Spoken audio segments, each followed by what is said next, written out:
हज़ारों बच्चे सुबह शाम दीनी दरसगाहों में, मकतबों में, मदरसों में, दरसगाहों में, मस्जिदों में मौलवी साहब के पास कुरान सीखने के लिए जाते हैं, मकतबों में पढ़ते हैं, दीनियात और दीनी तालीम हासिल करते हैं।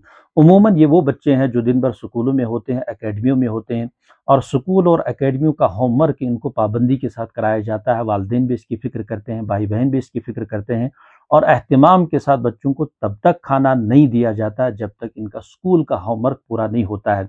लेकिन शाम को या सुबह को जब ये मौलवी साहब के पास जाते हैं, और मौलवी साहब भी इनको अपना एक होमवर्क देते हैं, एक रुकू याद करना होता है, कुछ हदीसें याद करनी होती हैं, कुछ कलमे याद करने होते हैं, कोई सिपारा हिफ्ज़ करना होता है, कोई सूरा हिफ्ज़ करना होता है।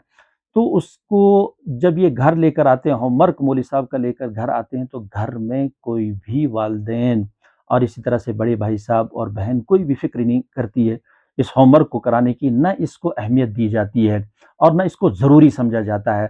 हालाँकि अल्लाह ताला ने कलाम पाक की हिफ़ाज़त का वादा अपने ज़िम्मे फ़रमाया, लेकिन उसूल और ज़ाब्ता अल्लाह ताला ने यही फ़रमाया और यही इख्तियार फ़रमाया कि इन मासूम बच्चों के ज़हनों को हमेशा अल्लाह ताला ने इसका ज़रिया बनाया है।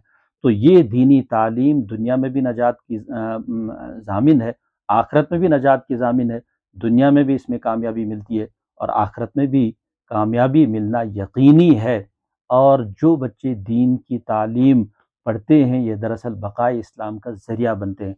जो कलाम पाक हिफ़्ज़ करते हैं, वो कलाम पाक की बका का ज़रिया बनते हैं।